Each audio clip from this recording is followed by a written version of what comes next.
respecto al Evangelio de Cristo. Y hoy vamos a estar hablando acerca de la segunda parte del sermón que comenzamos el domingo anterior sobre este capítulo 3, y es el corazón del Evangelio de Jesucristo. Solo recordando algunos puntos principales del tema anterior, es que para hablar del Evangelio, para hablar de lo que el Señor nos ha dado a nosotros, podemos decir somos más que bendecidos, porque estamos hablando del único mensaje que se ha dado a los hombres de parte del Dios verdadero para salvación. Entonces, una definición del Evangelio no es simplemente decir en qué consiste, sino que una mejor definición del Evangelio es decir en qué consiste y vivir el Evangelio, ¿verdad?, en nuestras propias vidas. Así que cuando vemos este tema que el apóstol Pablo está exponiendo en el capítulo 3, como vimos en el tema anterior, hemos dividido el texto en dos partes. La exposición anterior fue bajo la temática justificados por medio de la fe en Jesucristo, y ahí veíamos cómo Pablo iba desencadenando cada uno de estos temas de que tú y yo estamos en pecado.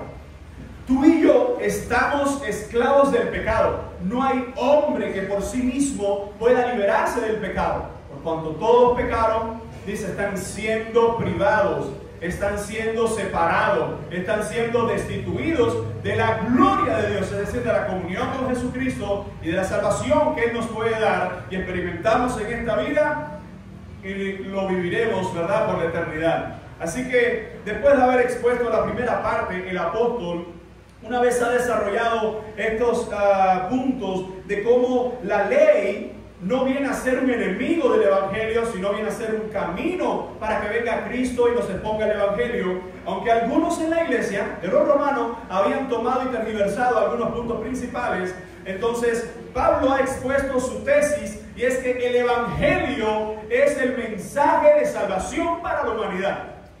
El único problema es que la gente quiere salvarse hoy a su manera, aun cuando esos términos o esa manera no sea la salvación expuesta por la Biblia. Por eso vamos a estar hablando entonces en la segunda parte de hoy bajo este subpunto o esta temática, justificados por la fe sin las obras de la ley.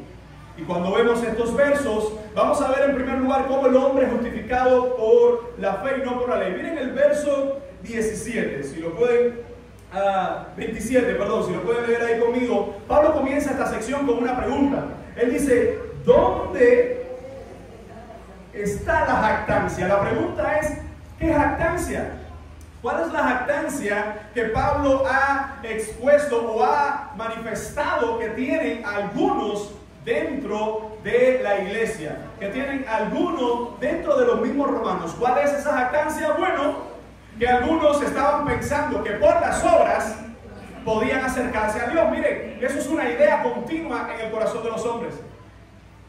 Porque el hombre dice, si yo soy buena persona. El hombre dice, pero si yo no le hago mal a nadie. Gracias, hermano. Si el hombre dice, yo le hago bien a todos los que me rodean. Eso es uno de los puntos principales de este mundo hoy. Que el mundo de hoy tiene sus propios parámetros de salvación o de buena persona. ¿Sí o no? Dice, yo no voy a la iglesia, pero yo soy mejor que muchos de los que están ahí. Incluso algunos pueden llegar a manifestar esa idea de, bueno, es que no importa en lo que tú creas, lo que importa es que creas, porque al final todos vamos a ver a Dios. Si es verdad que todos vamos a ver a Dios, pero un grupo lo vamos a ver como sus hijos y otros lo van a ver como enemigos separados por la eternidad al castigo del fuego eterno. Es cierto que todos le van a ver, pero no como muchos plantean. La pregunta es si después de haber manifestado el Evangelio, en los versículos anteriores, el apóstol ha dejado por sentado que solo podemos ser redimidos por medio de Cristo. Hermano, escuchen, el resumen de todo lo que hemos visto hasta aquí, Pablo está diciendo, tú no puedes salvarte. No busques más por tus medios o tus méritos. Tú no eres bueno. La gente se cree buena. La gente se cree buena persona. La gente dice, no, estos religiosos que están perdiendo el tiempo, estos religiosos que están ahí, mira qué clase de tontería. Yo soy una buena persona.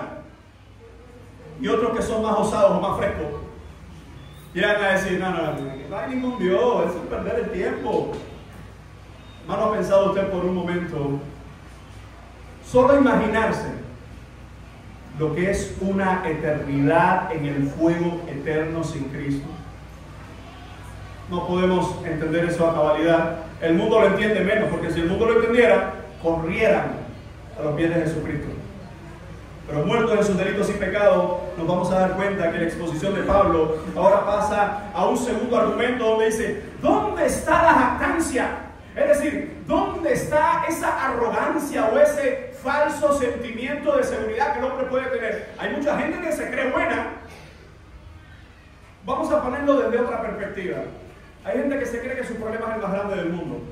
¿Hasta que escucha el de otro?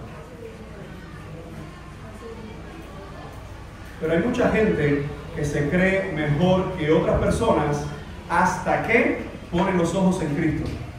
Cada uno de nosotros, todos nosotros hermanos, sin excepción alguna, tenemos limitaciones y tenemos obstáculos en nuestra vida que no nos dejan acercarnos a Dios por nuestros medios. No hay mérito humano que nos pueda dar jactancia o seguridad en nuestros corazones. Así que el apóstol va a decir en esta parte, ¿dónde pues está la jactancia? Dice, queda excluida. Cuando se habla de Dios no se puede mencionar mérito humano. Cuando se habla de Dios no se puede mencionar créditos de los hombres, por la sencilla razón que el Evangelio no nos destruye, sino muestra nuestra destrucción. Ya estamos destruidos por el pecado, así que el Evangelio, que su término intrínseco es buena noticia. Miren qué buena noticia esta. Para ti que estás muerto, solo Cristo puede salvar. Es la mejor noticia que se le puede dar al hombre. Y aún así el hombre sigue rechazando ese mensaje. Así que Pablo le está escribiendo a estos creyentes de Roma y dice, queda excluida esa arrogancia. ¿Por cuál ley? Fíjense cómo Pablo está estableciendo lo que se conoce en la retórica como él pregunta y él mismo responde. Recuerden que esto es una escritura, no una llamada por teléfono, donde puedes tener a tu interlocutor ahí hablando constantemente, respondiendo. Él mismo está desencadenando la idea y él mismo por medio de preguntas está haciendo pensar a la audiencia para él mismo responderla. Dice, ¿por cuál ley? ¿Por la de las obras? No, sino por la ley de la fe. Amados hermanos, entendamos la maldad del corazón del hombre desde esta perspectiva.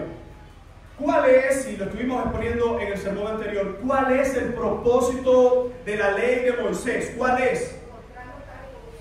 Muy bien, mostrarnos tal y como somos. ¿Qué más? Mostrar nuestra incapacidad. ¿Qué más? Aunque eso es desde la perspectiva nuevo testamentaria, ¿verdad? Desde la perspectiva del Antiguo Testamento era mostrar la voluntad de Dios. Esto hacer si pecas, hacer esto. Esto hacer para acercarte a Dios. Esto hacer para buscarle a Él. Los argumentos de ustedes, hermanos, está bien, pero esos argumentos son ya basados en la experiencia de que nadie podía obedecer la ley cabalmente.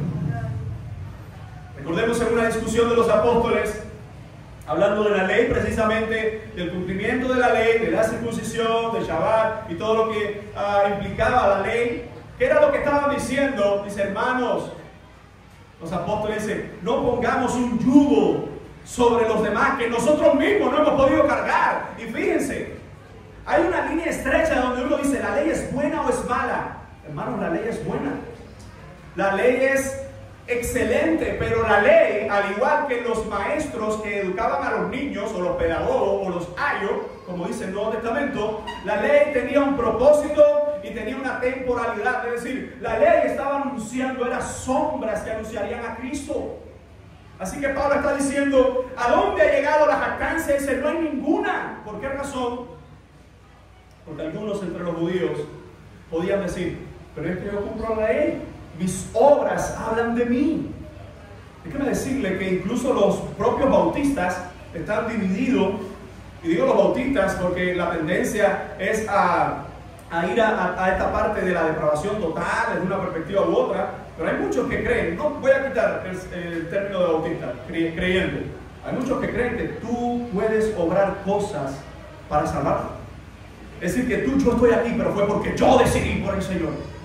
Esas decisiones, búscala, a la corta o a la larga, a la luz de la Biblia, fue una respuesta al Evangelio que te dio la habilidad y posibilidad de decir sí. Si no, siguieras todavía muerto en tus delitos y pecados. ¿Sabe por qué? Porque justo en el momento que tú inicias o que el hombre inicia algo para buscar a Dios, y estoy hablando del hombre muerto en delitos y pecados, uno, queda destruido el evangelio, que es el mensaje de Dios para los muertos, el mensaje de Dios para los perdidos, el mensaje de Dios para los no salvos. Dos, la salvación entonces sería por obras o méritos humanos. Y hay personas que incluso creen, iglesia, que incluso creen que sí, que el hombre genera cosas para llegar por sus medios a Dios. No existe. Hay una famosa foto o pintura de la antigüedad donde está aquel retrato de la creación y se ve como una especie si fuese Dios y el hombre extendiendo su mano. El único problema que yo veo en esa foto es problema de perspectiva. Porque, bueno, evidentemente es una foto. Si fuera un video, sería el hombre muerto y Dios extendiendo su mano para tomarla del hombre, porque no hay forma que el hombre inicie algo hacia Dios, hermano. Todo lo bueno que hay en nosotros, todo lo bondadoso que hay en nosotros, todo lo digno de reconocer que hay en nosotros, ha sido dado por el Señor como regalo. ¿Quién dice amén? Así que el apóstol nos está diciendo, ¿por cuál ley? Dice, por la de las obras no, sino por la ley de la fe. Es decir, toda jactancia, toda arrogancia de que yo estoy haciendo esto para Dios, queda excluida. ¿Por qué? Por la ley de la fe. La pregunta es, ¿cuál ley de la fe? La que el apóstol ha expuesto en los versículos anteriores. Por cuanto todos los pecados están siendo privados de la gloria de Dios, dice, siendo justificados como un regalo.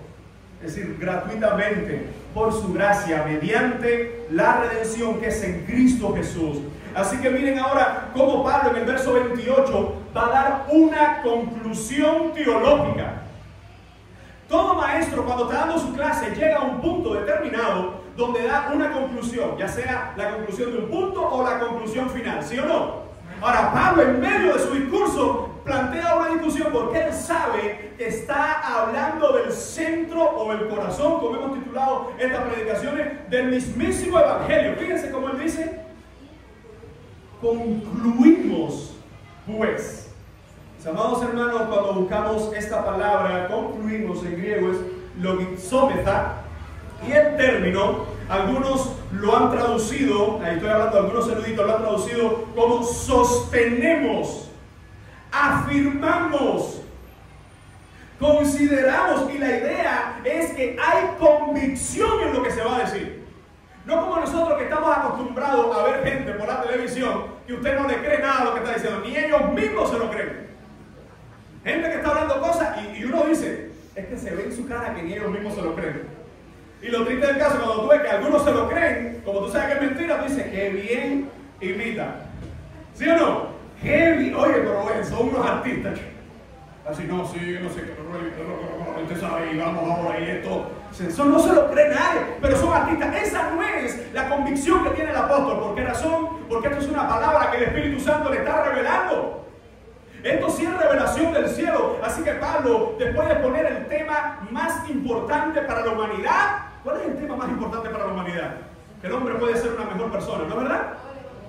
Que el hombre puede ser una persona buena, con buenos principios. Ese es el tema más importante para la humanidad, ¿no es verdad? Qué susto por un momento. Qué susto por un momento. Iba a decir que ahora estás insensato, he predicado por gusto todos estos años. ¿Cuál es el tema más importante y necesario para la humanidad? Que hay salvación en Jesucristo y fuera de Él no hay quien salve. ¿Alguien dice amén? Hermano, esa es la conclusión de nuestro tema, esa es la conclusión de nuestra vida. Solo Jesucristo. Por eso decimos, solo Cristo. Fíjense, cuando llegamos a este punto, dice el apóstol, concluimos, estamos totalmente convencidos. Aquí hay maestros que yo tengo el placer de conocer, de ser su pastor, que llevan más de mi edad enseñando, ¿sí o no? Por ejemplo, el joven Alejandro, no está viejo, porque digo, tiene más que mi edad enseñando, no saquen las cuentas, pero son tantos años, y él como maestro sabe incluso mejor que yo, que hay temas que cuando tú lo vas a, hay temas que te apasionan, ¿sí o no? Hay temas que te gustan, son la materia, pero hay otros que son pesados, pero tienes que darlo porque esta es la parte de tu currículum, es decir, es parte de los saberes necesarios en esa asignatura. Mis amados hermanos, el tema del evangelio, de principio a fin, de la forma que se exprese, no solo que debe ser apasionante para nuestras vidas, sino que debe ser una realidad. Porque tristemente hay gente hoy que dice una cosa del evangelio y hace otra. Hay gente hoy que sus palabras y sus acciones no están en integridad o en sintonía. El apóstol Pablo dice, estoy convencido. Concluimos. Algunas traducciones lo mantienen de esta forma, sostenemos. Esto es fundamento de nuestra fe. Dice, sostenemos, concluimos, pues que el hombre, hablando en términos genéricos evidentemente, el hombre es justificado por fe sin las obras de la ley. Y esto es un tema delicadísimo, porque este es el tema donde aparece aparece lo que se conocería como una contradicción. ¿Por qué razón? ¿Por qué Pablo está diciendo que el hombre es justificado por fe sin las obras de la ley? Las obras de la ley son resultado, no medios para ser salvos. ¿Por qué razón decimos esto? Porque después más adelante en el Nuevo Testamento vemos una discusión por allá donde Santiago tiene que hacer una exposición, Pablo en otra carta hace una exposición y no está viendo la contraria. Solo que uno está diciendo, ¿tú en qué confías para ser salvo? No, en las obras que estoy haciendo. No, las obras no tienen nada que ver con tu salvación como medio, como condición. Mientras que otros decían, no, yo soy salvo por la fe. ¿Y cómo lo sabemos? Bueno, por tu vida, por tu fruto, y ese fruto se muestra en obras. Entonces, a mí me encanta usar este ejemplo, porque es que lo veo tan campestre y tan sencillo que un niño incluso lo puede entender. A ver, Albertico, Luisito, ¿el gallo canta para ser gallo y demostrar que es gallo? ¿O el gallo canta porque es gallo? Porque es gallo. Un niño lo entiende. El cristiano obra para ser cristiano y demostrar que es cristiano, o el cristiano obra porque es cristiano. Exactamente igual. Entonces, cuando hablamos de nuestra fe, nuestras obras nunca están delante. Nuestras obras siempre están como respaldo de lo que Cristo ha hecho en nosotros. Hermano, tú no puedes decir creo en Dios, como lo dice este mundo, yo creo en Dios. Tú lo ves robando, tú lo ves mintiendo, tú lo ves fornicando, tú lo ves haciendo todo tipo de pecado, pero dices, no, yo creo en Dios. A mi manera, yo creo en Dios. Y a esa gente que son sinceras, hay que decirle, a esa misma manera te vas a ir al infierno. Porque el Evangelio es un creer testificado o corroborado por un vivir. Fíjense entonces cómo dice el apóstol, concluimos pues que el hombre es justificado por fe sin las obras de la ley. ¿Sabe? Quiero leerle algo interesantísimo. Cuando Martín Lutero comenzó a hacer su traducción del Nuevo Testamento al alemán, creo que aquí, no sé si además de Lazarito alguien más habla alemán. Voy a leer algo a ver si es verdad. Voy a hacer una prueba a ver si la que te hicieron en Alemania era de verdad. Te lo regalaron. Dice así, a ver si entiendes algo. Cuando Lutero llegó a este texto, él tradujo al alemán de esta forma: So halten wir nun dafür, dass der Mensch gerät werde ohne des Gesetzes werde, allein durch den Glauben. Más o menos, algo. Nada. ¿Será por mi pronunciación o por tu oído? Los dos. Traduzco. Él puso, y él tradujo esto de esta forma. Así que sostenemos que una persona es justificada sin las obras de la ley, solamente por medio de la fe. ¿Entendimos mejor ahora? Lo interesante es que Lutero hizo una añadidura aquí. ¿Cuál es la añadidura? Cuando lo leemos en el español, es justificado por fe. Y él puso solamente por medio de la fe. Eso creó tremendo revuelo en su traducción porque era una añadidura. Ahora, cuando a Lutero le criticaron por haber añadido esa palabra, justificado solamente por la fe, en un escrito él recalca esto: si tu adversario papista, hablando de los católicos romanos, si tu adversario papista hace mucha bulla inútil respecto de la palabra sola, que fue la que él añadió, o solamente, dile enseguida, el doctor Martín Lutero lo quiere así. Son ellos, es decir, los papistas, doctores, también lo soy yo. Son eruditos, también lo soy yo. ¿Son ellos predicadores? También lo soy yo. ¿Son ellos teólogos? También lo soy yo. Por lo tanto, la palabra solamente, me encanta esta parte, por lo tanto, la palabra solamente permanecerá en mi Nuevo Testamento, y aunque todos los burros papales se enfurezcan, no la sacarán. Se puso guapo Lutero. Ahora, no hay necesidad de que él pusiera la palabra solamente, porque el mismo texto, cuando lo lees, te das cuenta que es solamente por la fe que el hombre puede ser salvo. Dice, concluimos pues que el hombre es justificado por fe, sin las obras de la ley. Pero le traigo esta imagen que encontré, porque es interesante de que en el contexto de Lutero, él quería recalcar, y por eso que él toma la licencia, él quería recalcar que cuando hablásemos de salvación, aunque la palabra griega no estaba solamente, él quería decir, mira, miren, es solamente por fe. De hecho, una de las 5 solas que nosotros hemos heredado de la Reforma, ¿cuál es? Solo fide, o sola fides, solo por la fe. Solamente por la fe somos salvos. ¿Qué tengo que hacer para ser salvo? Tienes que venir, tienes que leer la Biblia, tienes que hacer esto, tienes que hacer esto, tienes que por la fe creer en Cristo.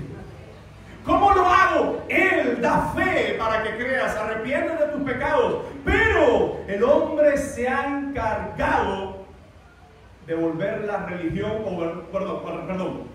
de volver la fe o el evangelio en un conjunto de requisitos para ser salvos. Hermano, vuelvo a repetir esta idea que dije hace algunos domingos. ¿Qué fue lo único que nosotros hicimos para ser salvos? ¿Qué fue? Pecar. Pecar. Claro, creer como respuesta a la fe, pero fue una respuesta. Lo único que nosotros hicimos por nosotros mismos para ser salvos fue pecar. ¿Por qué? Porque justamente el justo murió por los pecadores. Jesucristo murió para darnos vida y vida eterna. En nuestros delitos y pecados no podíamos alcanzarle a Él. Y hoy podemos decir, Señor, gracias. Porque por la fe tu pueblo puede alabarte y puede exaltarte. ¿Alguien dice amén? Así que cuando Pablo da esta conclusión teológica, lo que está diciendo, solamente somos justificados. Solamente es por medio de la fe. Quita todos los nombres, quita todos los apellidos. Es por la fe que tú y yo estamos en pie y seguimos peleando la vida cristiana. ¿Alguien dice amén? Hay un excelente escrito de Eduardo Mote que él dice, basado en este texto: mi esperanza se fundamenta con delicia en la sangre de Jesús y en su justicia. No me atrevo a confiar en la apariencia. Aférrome al nombre de Jesús y a su presencia. En Cristo, sólida roca, yo me apoyo. Todo otro terreno, arena falaz, oculta un hoyo. Hermano, es una forma poética de decir, Cristo es la roca de nuestra fe. Y digo esto porque quiero hacer una aplicación pastoral. Hermanos, independientemente de lo que podamos estar atravesando en nuestras vidas, Él es la roca de nuestra familia. Él es la roca de nuestros hijos, la roca de nuestro matrimonio. Si nuestros hijos, familia, matrimonio o cualquier otra relación no está fundada en Cristo, pues no hay salvación, porque solo es por medio de Él. Se decía de un predicador, y en algún momento he usado esta ilustración, pero la usamos hace unos días los estudiantes del seminario. De Whitfield estuvo casi 3 meses predicando el mismo sermón. Os es necesario nacer de nuevo. Se paraba el pastor, exponía el texto, os es necesario nacer de nuevo, y predicaba, y lo repetía una y otra vez, os es necesario nacer de nuevo. Imagínense que yo cada domingo me pare y solo este sermón. Yo no sé usted, pero a mí no me aburriría.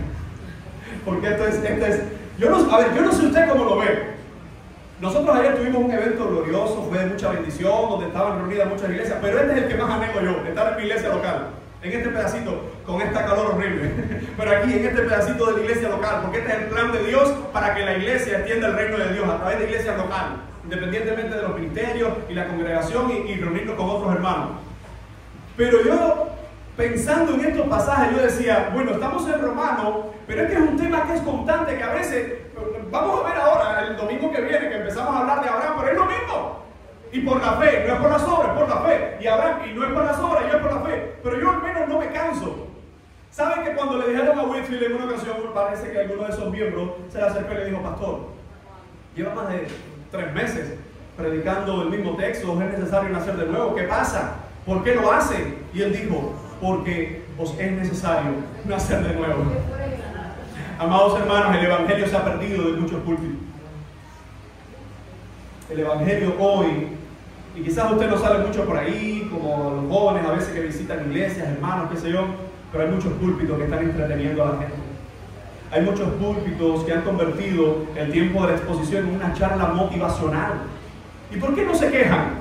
Porque a qué corazón no le gusta que le animen, a qué corazón no le gusta que le diga que todo va a estar bien, a qué corazón no le gusta que le diga cumple tus sueños, cumple tus metas, proyéctate en el futuro y mírate cómo eres vencedor. Todo corazón guiado por la carne le gusta eso, pero el evangelio es todo lo contrario. Lo que nos diferencia a nosotros de una persona masoquista es que el masoquista disfruta el dolor. Nosotros en el evangelio no disfrutamos que nos digan pecadores, sino que disfrutamos por el Espíritu Santo cuando la palabra nos atraviesa y nos confronta y dice, esto está mal en tu vida, pero a la vez dice, pero esto es lo que Dios ama de ti, esto es lo que Dios ve en ti, esto es lo que Dios anhela de ti. Y cuando nosotros vemos esto, a diferencia de un masoquista, decimos, Señor, gracias por haber confrontado con mi pecado hoy, con tu palabra.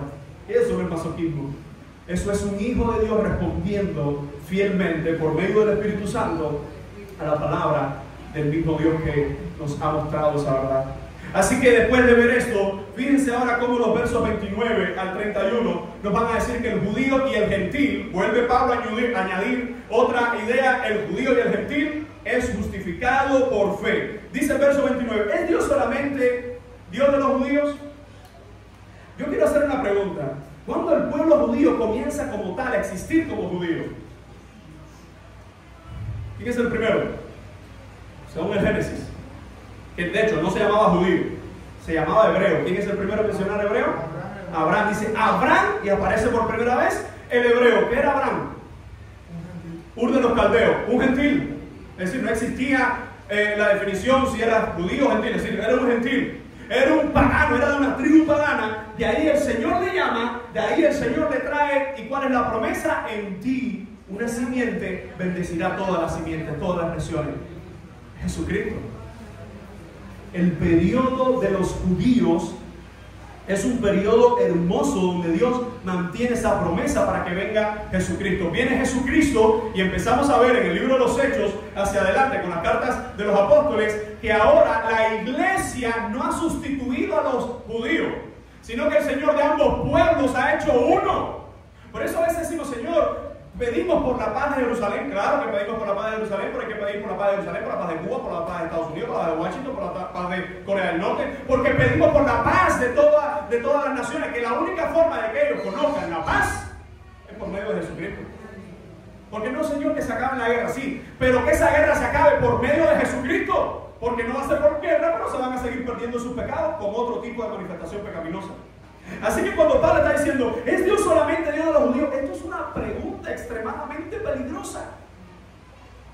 Porque algunos para ese punto todavía lo veían así. Recordemos que hay un momento determinado donde este mismo apóstol, Pablo, tiene que escribir a la carta de los Gálatas y en la carta tiene que poner en el capítulo 2 en adelante una reprensión pública que él le hizo al apóstol Pedro. Entre apóstoles. ¿Por qué no hacer público? ¿Por qué no es pecado público? Porque Pedro era una columna del evangelio. De hecho, vemos a Pedro asumiendo liderazgo en la iglesia. ¿Y cuál fue el pecado de Pedro? Que cuando estaba con los gentiles estaba bien, pero cuando venían los hermanos judíos que se habían convertido, se separaba entonces de los creyentes gentiles. Y el apóstol Pablo dice, tuve que confrontarlo cara a cara porque lo que hacía era digno de condenar. Y con esa hipocresía, y aquí es donde viene la parte más fuerte, arrastró incluso a Bernabé. La gente habla de Bernabé, pero lo ve como un secundario, alguien como que no.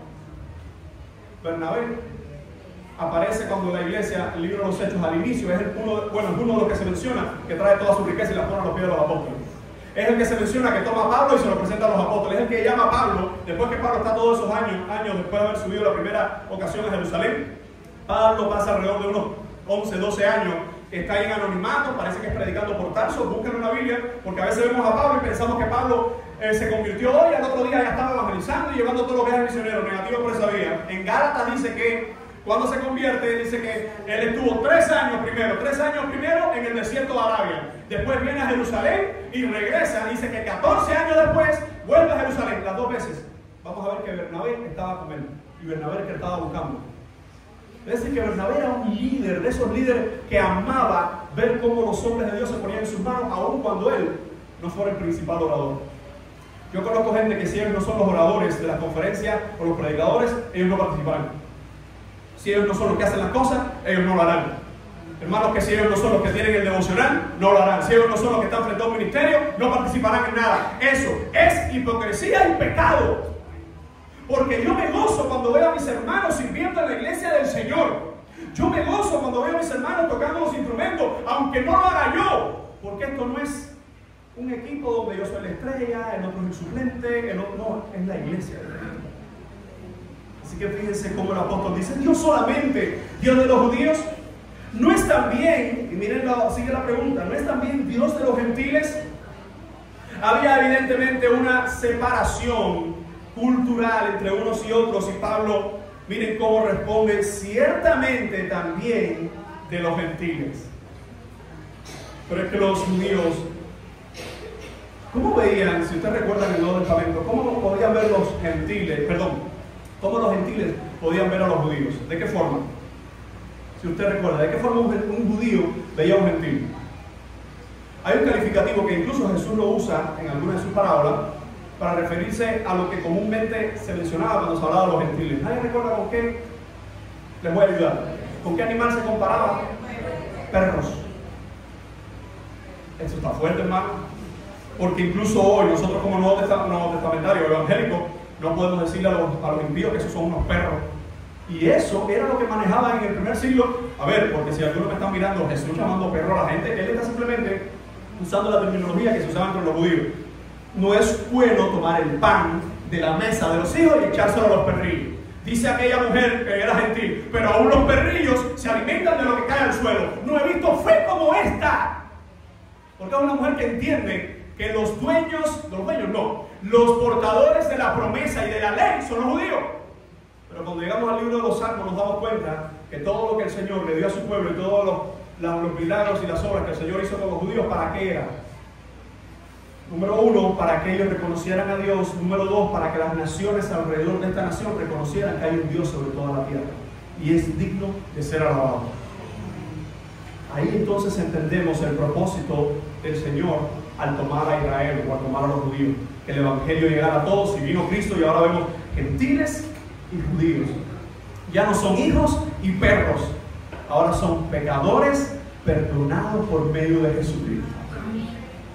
Fíjense cómo dice el verso 30, porque Dios es uno y Él justificará por la buena conducta, ¿no es verdad? Dice, Él justificará por un buen comportamiento a los de la circuncisión. ¿Es eso lo que dice el texto? Dice, y Él justificará por la fe a los de la circuncisión. ¿Quiénes son los de la circuncisión? Los judíos, eran los circuncidados, los que cumplían la ley. Él dice, aún esa circuncisión, por eso es que Pablo, en su teología, más adelante en Gálatas, va a hablar que la circuncisión que vale no es la del prepucio que se quita del hombre, ¿verdad? En su miembro, sino la del corazón. Hermano, por eso a mí me alarma cuando usted ve esos movimientos por ahí que dicen, no, hay que circuncidarse. Sí, somos salvos en Cristo, pero hay que tener esa marca. Tenga cuidado, porque eso es como cuando usted cierra el baúl, porque ya todo eso se ha usado y ahora se va a ver de otra forma, y usted quiere abrir lo que ya se cerró, es decir, lo que era una sombra que ya cumplió, y usted quiere volver a tomarlo como una esencia. Cuidado cuando un día, se lo digo así, cuidado cuando un día yo o cualquiera se para aquí y quiera ponerse un talit. A partir de ahora nos ponemos un talit Porque esta es la forma de estar en la gloria del Señor. Vamos a poner ahora una lámpara, la menorá, vamos a prenderla y vamos a hacer esto y vamos a celebrar Pascua y vamos ahora a circuncidar a los niños. Cuando eso ocurra, este lugar dejó de ser una iglesia de Jesucristo. Y el apóstol está diciendo, Dios es uno. ¿Por qué el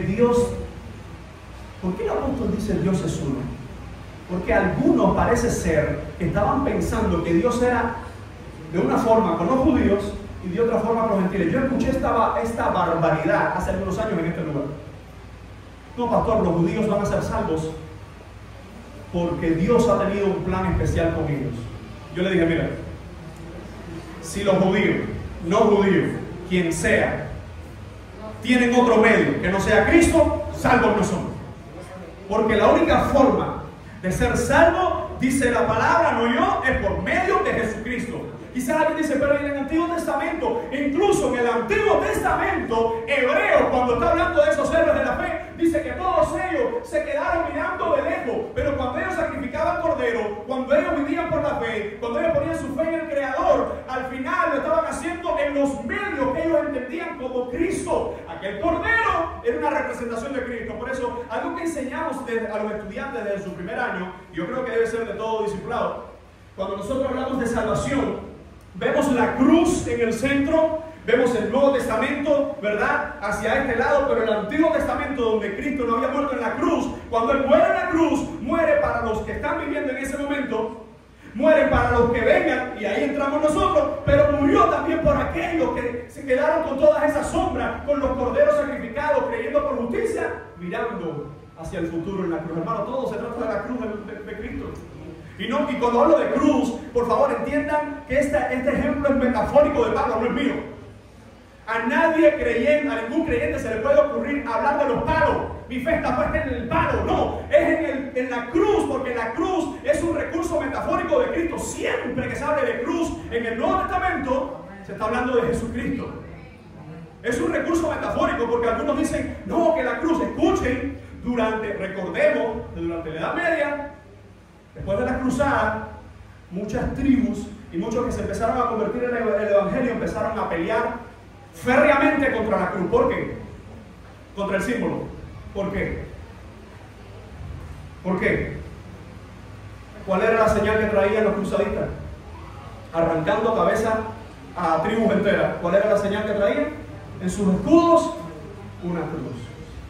Pero que ellos hayan usado la cruz de la forma en que Dios no les mandó, no hace la cruz diabólica, hace a los hombres perversos y malos que justifican sus pecados con cosas que son símbolos del Evangelio.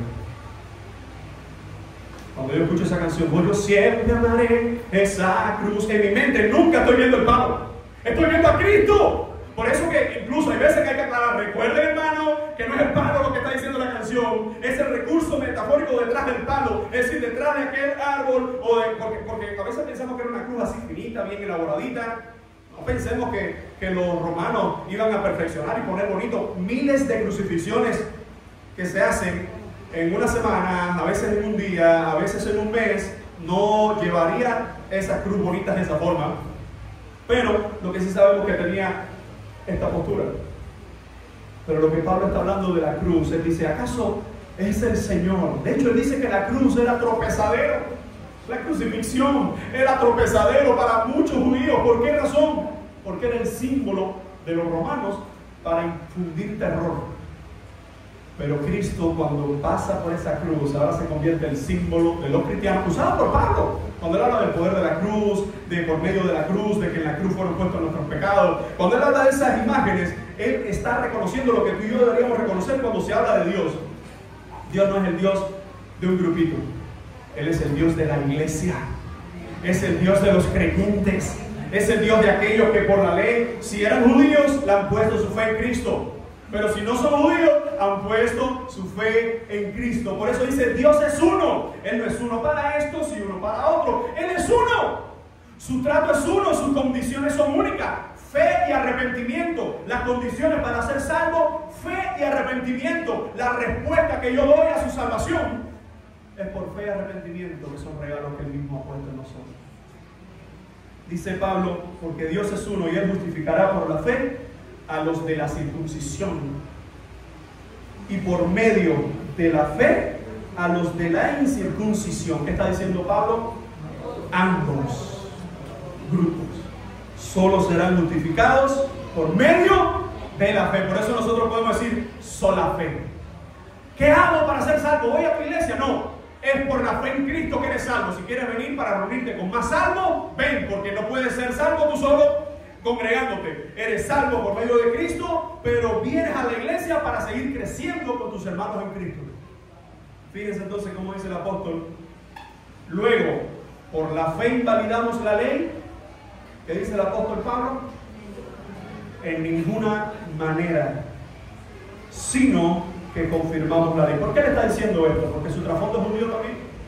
Porque el trasfondo de muchos creyentes en Roma es judío también. Y a nadie se le pudiese ocurrir, cierren su Tanakh, porque ya eso está inservible. Amados hermanos, pues la palabra del Señor, de Génesis a Apocalipsis, habla de la necesidad del hombre de Jesucristo. En el Génesis, el Evangelio o el buen mensaje comienza los primeros 2 capítulos, Dios creando. Génesis 3, el hombre pecando. En Génesis 4 en adelante hasta Apocalipsis 20 por allá, 21, vemos la pecaminosidad y maldad del hombre. Después, al final de Apocalipsis, vemos que todo termina en la Biblia donde comenzó en Génesis. Los últimos 2 capítulos de Apocalipsis se empatan de nuevo con el inicio del Génesis.